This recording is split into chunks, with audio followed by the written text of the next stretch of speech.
Hello everyone, it's 16:29. In a minute we are starting. And so this week, October, week 1, we are going to go on with our studies. Let's see what we've got with 8th graders.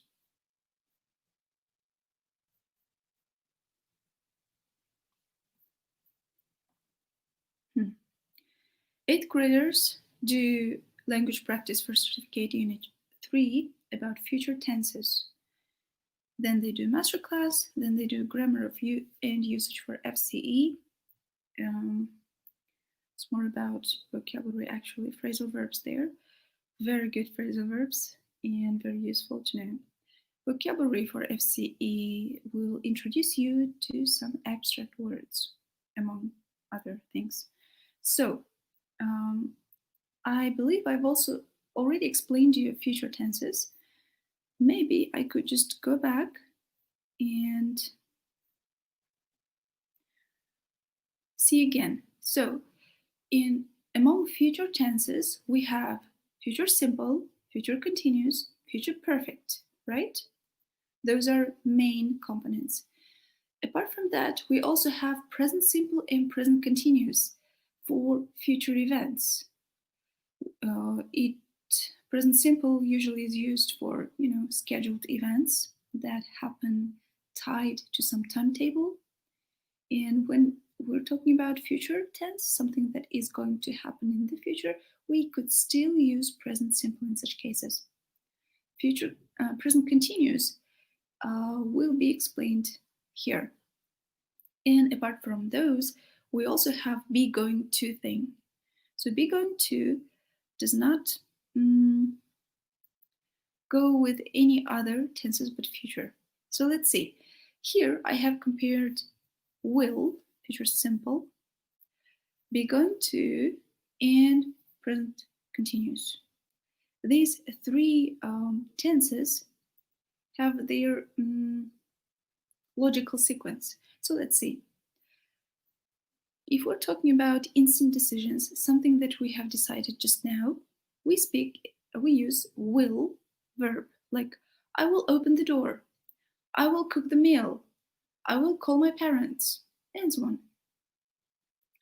If this is something I've just decided to do, and then after some time had passed and that decision hasn't changed, it still remains in your plans to do, say, I am going to call my parents. I haven't called yet, I haven't made any reservations, but I'm planning to do so. So whenever you want to show that you are planning to do things, you better use be going to do. Like, I am going to call my parents. But then, after you've, you have made some arrangements, you have taken some time off, you have your phone ready, and then you can say, I'm calling my parents, as in the future sense, like you haven't called yet, but the arrangement is fixed and it's going to happen. Some other example, I will apply to Harvard. So if you have decided to apply to Harvard, say 10 minutes ago, 5 minutes ago, a minute ago, if this decision is fresh, you say I will apply to Harvard. But then if this decision is really fresh, it's going to be stalled in a while, maybe it's been a week or a month or a half a year, 6 months, and you still plan to apply to Harvard, but you haven't really taken any steps to complete that plan. So if it's still hanging as a planned action, you use be going to, like I am going to apply to Harvard. So be going to is used only in the situations when the action in the future is still, hanging in the air and not really attached to any present situation. But when you have already entered the Harvard website, when you've opened your account, when you have downloaded things and you've talked to your college counselor, you've taken steps, you have chosen your school, you've talked to your parents about this decision, and you have already made that plan into something solid. It has already attached to some present actions. You have arranged to make that decision happen. In this case, you can actually speak in present continuous tense. Yes, you haven't yet applied to Harvard. Application process is quite long, and after you have already started that process but haven't yet finished, you can use present continuous. You can say, I am applying to Harvard. So see, will apply, be going to apply, and am applying, they have this sequence from decision just made into arranging that to make that decision come true, that plan to come true. So that's why I have chosen these three tenses together. But we should understand that future simple, will plus verb, isn't used only for instant decisions. It can also be used for promises, like I promise I will never be late. You are implying that you are not going to be late in the future, right? So that's when you use future simple. And you also use future simple to make predictions. When you have your own subjective predictions, leaning on nothing but your own instinct or your own enthusiasm, you can use will. Like, I think it will rain tomorrow. Even if the sky is all fine and it's blue and the sun's shining, you can still say, I think it will rain tomorrow based on your subjective prediction. But if it's cloudy, if it's windy outdoors, you can, your prediction that it might be raining tomorrow can also be told in present continuous and be going to, like, I think it's going to rain tomorrow. Because then your prediction is actually based on some present evidence. So there's it. Future simple will is when there is no present evidence whatsoever about your future prediction. And be going to is whenever there are some present predictions and you are making that prediction, like I think it is going to rain tomorrow if it's windy and cloudy outdoors. Apart from these three tenses, there are more tenses, future continuous and future perfect. There's also present simple, but I think I don't have to explain that. Now, future continuous is used to explain a period of time with a given expression. So you have to use some time expression in both these cases, in future continuous and perfect continuous. In these sentences, you have to give some time expression. Of course, that expression should be related to the future. So, for example, next month we will be celebrating New Year's Eve.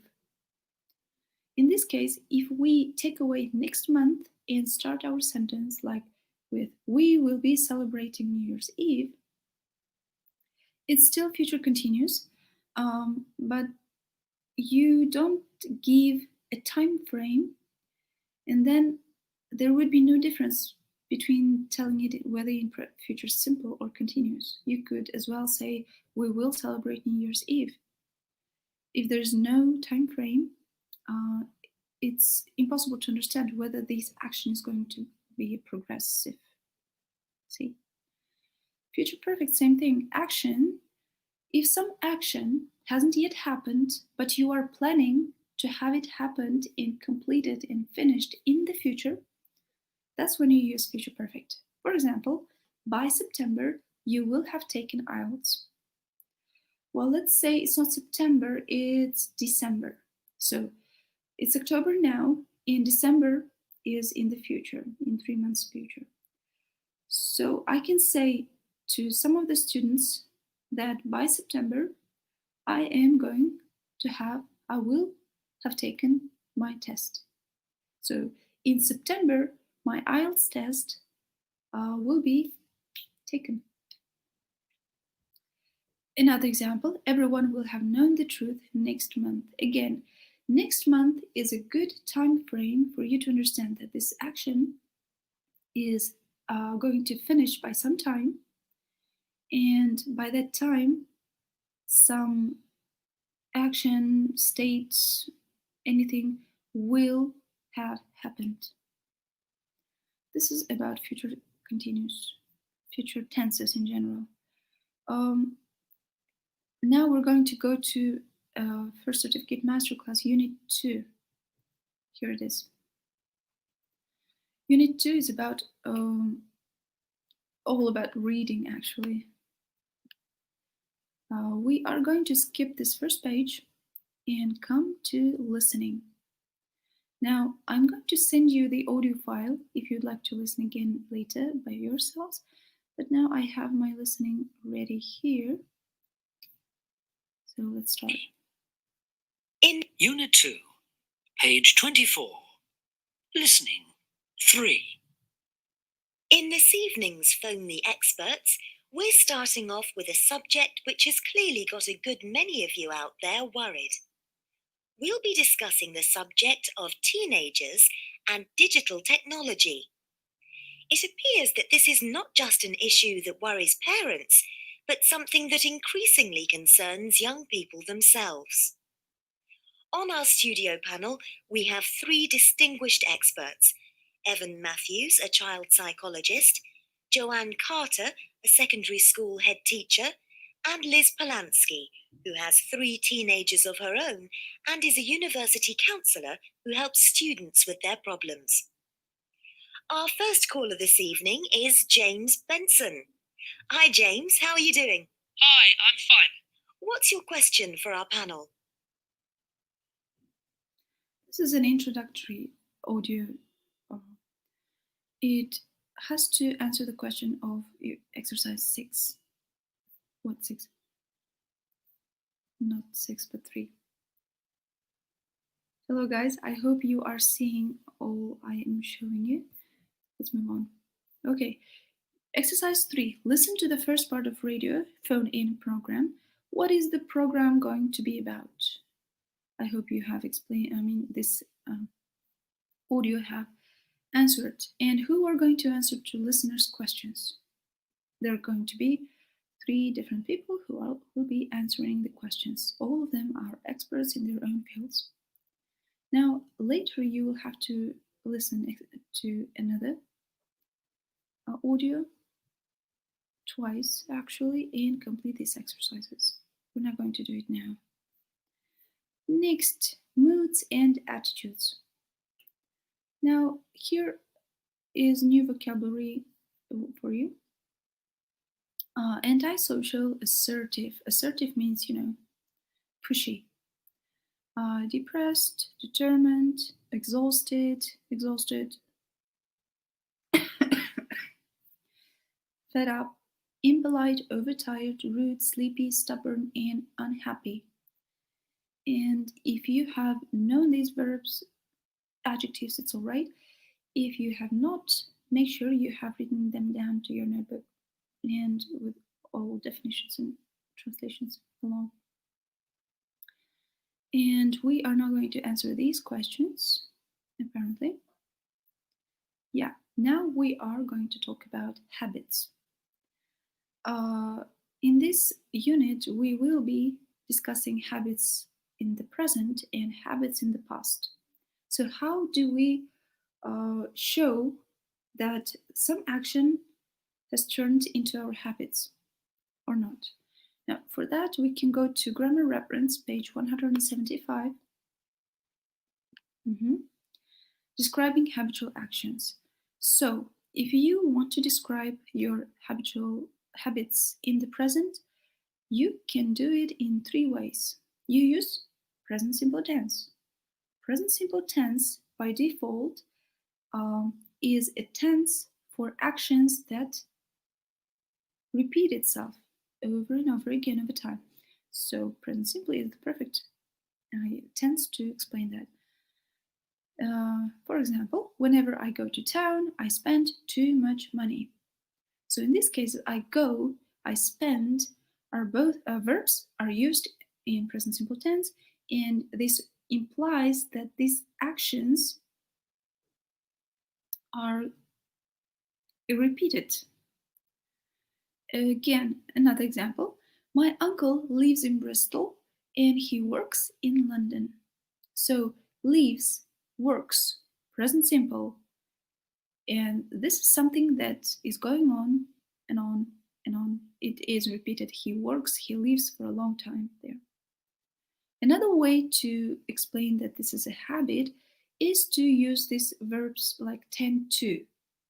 For example, she tends to get up late at weekends. So this, instead of saying she gets up late at weekends, we can add tend to and show that it's a habit. She tends to get up late at weekends. It's a present habit. And some other ways is using present continuous with always. What else? Forever. Oh my god. For example, look at here. He is always giving me presents. So you are using present continuous here, and you are using adverbs of frequency always in between these verbs. He is always giving me presents. And this sentence implies that this action is repeated. But this sentence also implies that the speaker doesn't like the situation going on. It is also used when you are annoyed with yourself or by someone else. You are always complaining about my cooking. Again, action is being repeated and you don't like it. The speaker doesn't like it. Or I'm always losing my keys. Again, it sounds more of a complaint rather than, stating the fact, right? You can use future simple, but look at here. Sometimes future simple is used instead of present simple to refer to behavior which is predictable. I'll sit for hours watching TV. I'll do that. I'll go things. You say will do some actions as if there's no other option. Your action is predictable, therefore a habit. And there's keep plus ing thing. Like instead of saying she tends to get up late at weekends, we can say she keeps getting up late at weekends. Same thing. But what happens when we have to explain that some actions were habits in the past and they are not my habits now? So we have two situations. Imagine you have a habit, let's say brushing your teeth. Usually it's a habit of majority of people, let's say. And you probably started brushing your teeth when you were 4 or 5 years old, maybe even earlier, I don't know. And that habit of yours have been in the past and it is still going on now, right? In present time, you are still having this habit of brushing your teeth every morning and evening. So if we are talking about such long habits that are still actual, we use modal verb would. Look at here. Would plus infinitive. Every summer, our parents would take us to the seaside. Or I used to be, no. He would catch the 7:30 train. This would shows that this action of catching the train at 7:30 has started a long time ago and it's still there. But what if some habits were in the past and now you are not doing those things. For example, drinking milkshakes. When I was little, I loved milkshakes. I would order my parents to buy them whenever we go out. But now I can't stand drinking those milkshakes. I don't do that anymore. I've just cut doing that action again anymore after I'm 20, I guess. So I had this habit of drinking milkshake for a prolonged time, but it has stopped. Now I don't have that habit anymore. In such cases, we use used to. For example, before I had a car, I used to cycle to work. So in the past, I had this habit to use bicycle to drive to work. But then I bought a car, and that habit of mine, cycling, has stopped. In this case, you use used to. Or we never used to watch TV at a breakfast time. It means we never had a habit of watching TV at a breakfast time. So used to and would are like two twins that have their own difference. Say used to is a brother twin that had some habits but they are not doing it now, and would are the other twin that has a very long history of some habit and it's still a thing in present. Now there is a little nuance about used to, because you might confuse used to do with be used to doing or get used to doing. These are totally different verbs and they have totally different meanings. Used to do is about the past, and be used to doing is about present, and it's also about a habit. For example, I must go to bed early.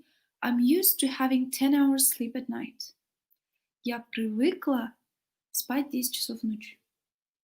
So I am used to having, mind that we have ing at the end of the verb, main verb here. Doesn't show a past habit, rather a present one. And be used to doing, get used to doing are pretty much the same. To become accustomed to something, to do something unusual or strange. If you come to England, you'll have to get used to driving on the left-hand side of the road, and so on. So let's move on back to Unit 2.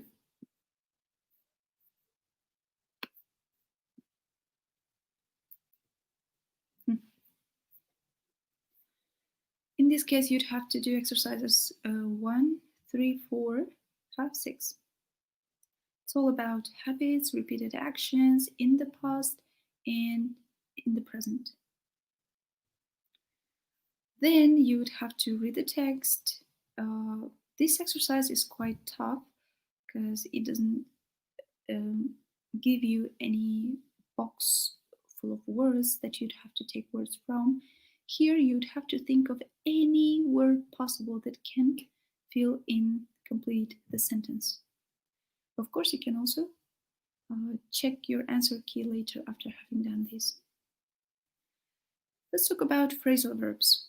Phrasal verbs are a very important part of English language, and without knowing phrasal verbs, you can't say that you actually know English. So phrasal verbs is a must to learn. Here we have some given words with give and some more.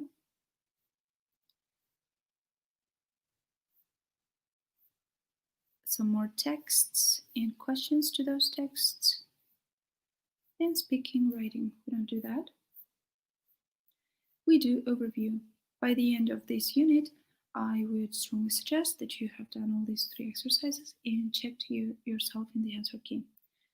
As mentioned before, answer key is in teacher's book. And now we are closing with Masterclass.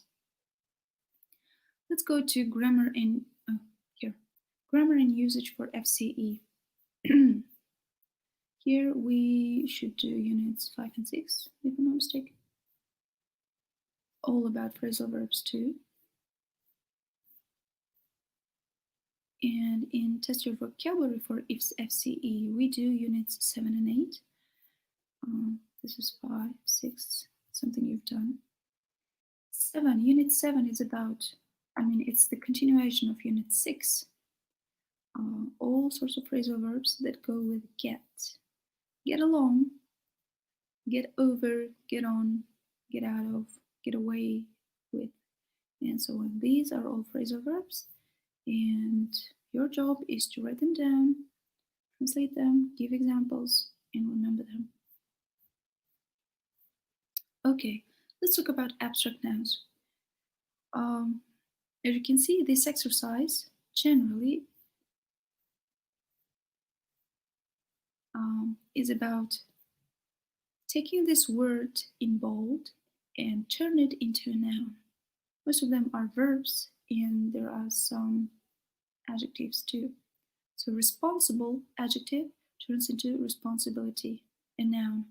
Astonish verb turns into astonishment, a noun. Die verb turns into death, noun. So in this case, it's a good exercise for you to check whether you are good with suffixes and prefixes you have learned last week. And that's it for 8th graders. Let's talk about 7th graders. Oh, what 7th graders? Sorry, 9th graders. I'm getting confused. 9th graders have nothing much to do this week, only 3 books. We do advanced language practice, present perfect. The topic is quite easy, but you still have to be focused because, present perfect is one of the verbs that's used almost everywhere, and it's vital you have learned it correctly. Advanced vocabulary in use needs you to do 4 units, 13, 14, 15, and 16. It's all about relationships, lots of adjectives about personality traits. You will like it. And there's Proficiency Masterclass. I would like to stop here for a while. Proficiency Masterclass Unit 2 has a good point to explain you state verbs. You probably have, I have already explained you about state verbs. You know about them. State or stative verbs, pretty much the same thing.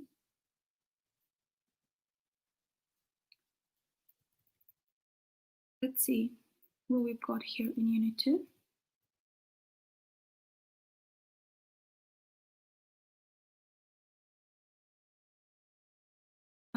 As you remember, this book is not a self-study book, and you can skip some exercises given here.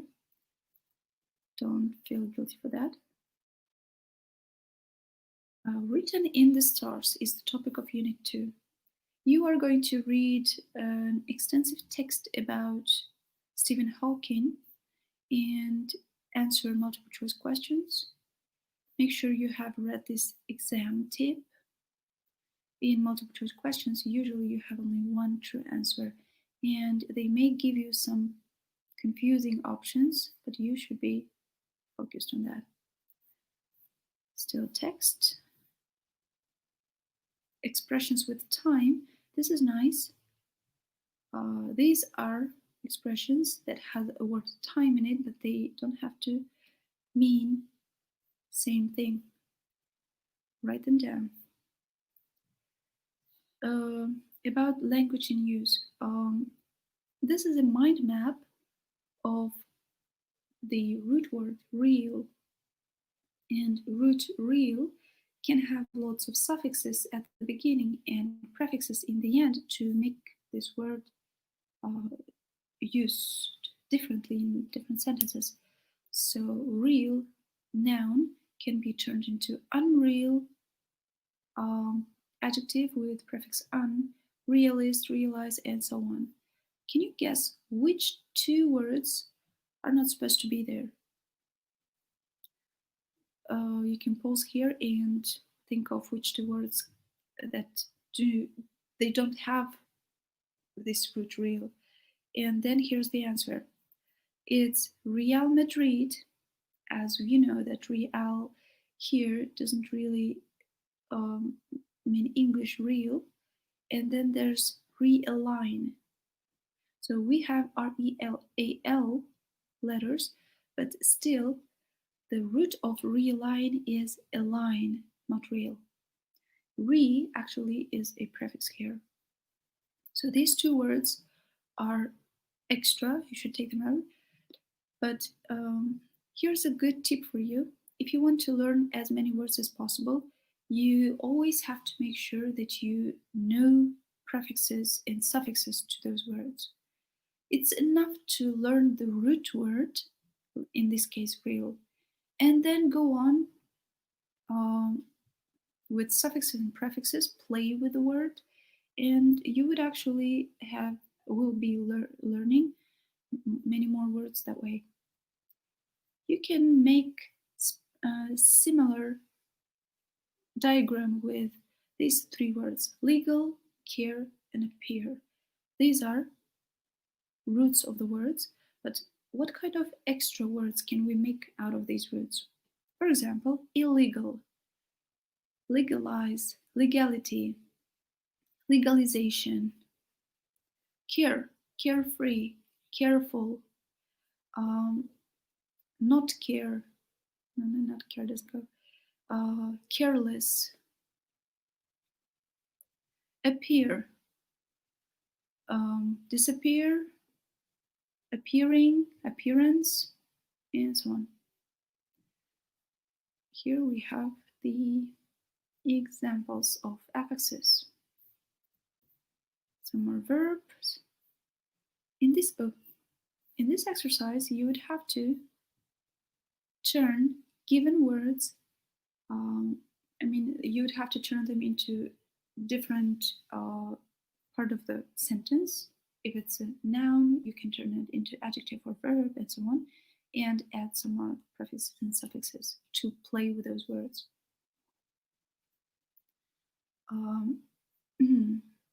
Here we come to stative verbs. In this case, we already have some examples of state verbs. State verbs and stative verbs are the same thing. Don't worry about that. State verbs are the verbs that are usually used with present simple only. And if it has to be used with present continuous, it mainly means that the action is not continuous, but a temporary, something that goes on for a limited time and then it stops. Present continuous has that. And it can also change the meaning of the verb. You do these exercises, very informative. And then we do listening, speaking, or writing. We do a review. Again, 2 exercises, quite easy to complete. Here we go, closing it. I hope I didn't take long and explained what's all about these exercises. Hope to see you on Friday or on Saturday. And if you have any questions, please ask them on Telegram. See you then.